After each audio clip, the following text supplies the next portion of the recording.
আপনাদের স্বাগত জানাই আমি আমার কথা শুনবার জন্য। বাংলাদেশ ভারত সম্পর্ক বহুল আলোচিত সম্পর্ক, বহুল আলোচিত বিষয় এবং সঙ্গত কারণে, যৌক্তিক কারণে দুটো দেশ পাশাপাশি ঐতিহাসিক সম্পর্ক আছে, সম্পর্কে টানাপোড়েন আছে। কেউ কেউ এটাকে বন্ধু রাষ্ট্র বলেন ভারতকে, ভারতীয়রাও সেটা বলেন। বন্ধুত্বের একটা ঐতিহাসিক সম্পর্কের জায়গায় দুই দেশ পৌঁছেছে, কিন্তু বাস্তবতাটা একেবারেই ভিন্ন।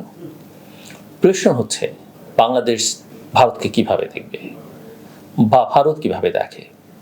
এই প্রশ্ন এখন অনেকেই তুলছেন। ভারত কি বাংলাদেশকে শত্রু রাষ্ট্র হিসেবে দেখে?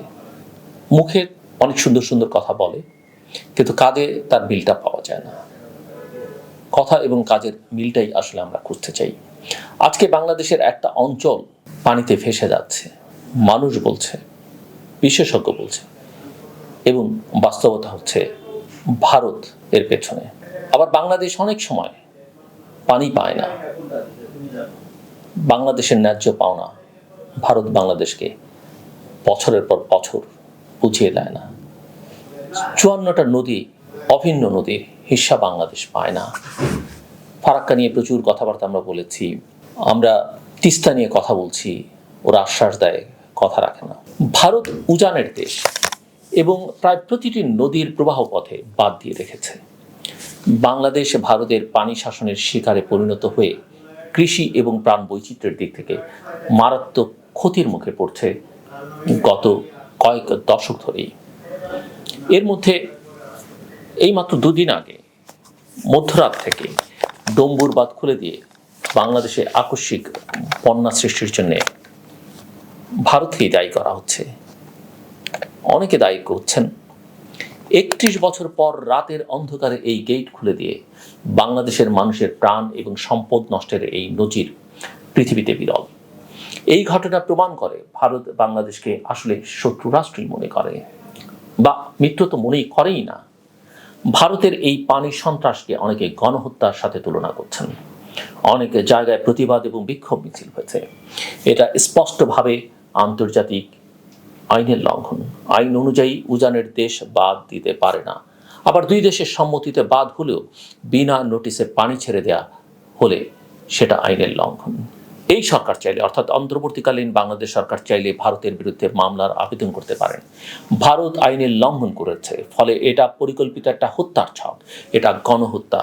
রাতের অন্ধকারে গেট খুলে দিয়ে মানুষ হত্যার দায় নিতে হবে নরেন্দ্র মোদী এবং তার সরকারকে। যেমনটা 16ই জুলাই থেকে 5ই আগস্ট পর্যন্ত যা কিছু ঘটেছে তার দায় শেখ হাসিনা সরকারকে সেই গণহত্যার দায় নিতে হবে। অনেকে আবার ভারতকে সেজন্য অভিযুক্ত করেন যে তারাও এর পেছনে ছিল। বাংলাদেশের মানুষ, আমি বিশ্বাস করি, অবশ্যই এই বিপদ কাটিয়ে উঠবে। সবাইকে অনুরোধ করব, আগে মানুষের জীবন বাঁচান। ত্রাণের উদ্যোগ পরে নেওয়া যাবে। বোট নৌকা না পাওয়া গেলেও বড় বড় কলার ভেলা বানিয়ে হলেও মানুষের জীবন বাঁচান। আমাদের সম্পদ এবং ফসল সব নষ্ট হয়ে যাক, যত সম্ভব আগে জীবন বাঁচাবার চেষ্টাটা করতে হবে। আর ভারতীয় জনগণকে বলবো, অনেক ভালো ভারতীয় জনগণ প্রতি আমি বলবো যে সেখানেও মুক্তিকামী, গণতন্ত্রকামী, ন্যায় এবং ন্যায্যের পক্ষে লক্ষ লক্ষ কোটি কোটি মানুষ আছেন। তাদেরকে বলবো, আপনারা নরেন্দ্র মোদীর রক্ত হাতকে প্রতিহত করুন।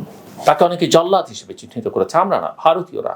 এবং তার ফলাফল আমরা দেখেছি বিগত নির্বাচনে, ভারতের নির্বাচনে। এই জল্লাদের বিরুদ্ধে, এই রক্ত পিপাসুর বিরুদ্ধে প্রতিবাদে রাস্তায় নেমে আসেন। আমরা ভারতের জনগণকে আমাদের পাশে চাই এবং আমরা ভারতের জনগণের পাশে আমরাও থাকতে চাই।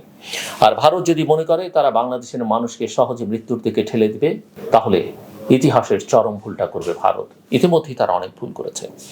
বাংলাদেশের মানুষের যদি বেঁচে থাকার অধিকার না থাকে, শান্তিতে থাকার অধিকার না থাকে, ভারতও এর বাইরে থাকবে না। ভারতকে মনে রাখতে হবে তাদের নিরাপত্তা এবং অখণ্ডতা বাংলাদেশের স্থিতিশীলতার উপর নির্ভর করে। বাংলাদেশকে শেখ হাসিনার চোখে দেখলে ভুল করবেন। বাংলাদেশের মানুষ ভারত বিরোধী নয়। আমরা নরেন্দ্র মোদীর সন্ত্রাস এবং ভারতের যে রাষ্ট্রীয় আগ্রাসনের বিরোধী, হিন্দুত্ববাদী যে ফ্যাসিবাদ, তার বিরুদ্ধে। অনেকেই চোরাগুপ্তা পানি হামলাকে বাংলাদেশের সাধারণ মানুষের বিরুদ্ধে যুদ্ধ ঘোষণা করার শামিল বলে মনে করেন। ভারতকে এর জন্যে জবাবদিহি করতে হবে। আমরা মনে করি এই বিপর্যয়, পানির এই বিপর্যয়, বন্যার এই বিপর্যয়ে ভারত সৃষ্ট। আমরা ভারতীয় মদতপুষ্ট আওয়ামী ফ্যাসিবাদকে পরাজিত করেছি। জনগণের ঐক্য এখনো সুদৃঢ়। এখনই সময় ভারতের সব রকম আগ্রাসনের বিরুদ্ধে রুখে দাঁড়াবার।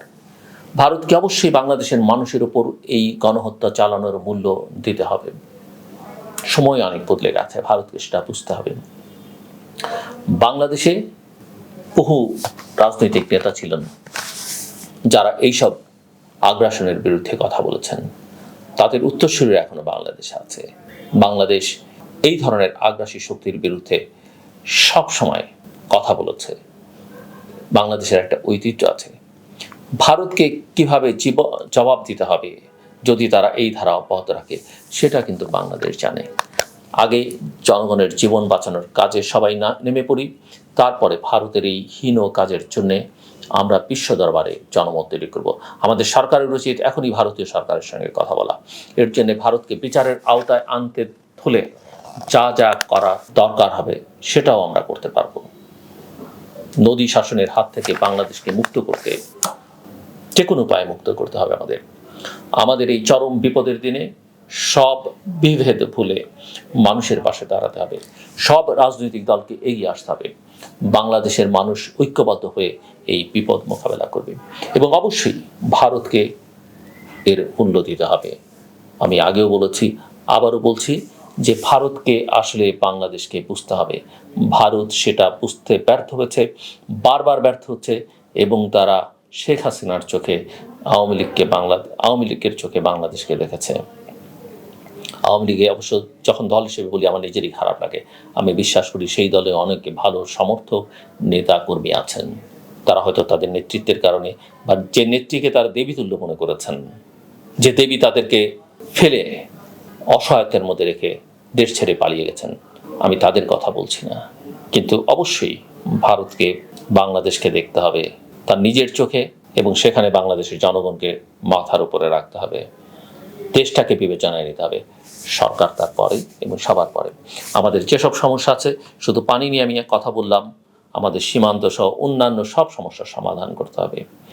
অন্যথায় আমরা ভালো থাকবো না, ভারত ভালো থাকবে, এটা কিন্তু হবে না। আর ভারতকে মাথায় রাখতে হবে, শুধু আমরা নই, মালদ্বীপস, শ্রীলঙ্কা, নেপাল, ভুটান, আফগানিস্তান, পাকিস্তান, কেউ তার সঙ্গে নেই, কেউ না, কোনো দেশের জনগণ নয়।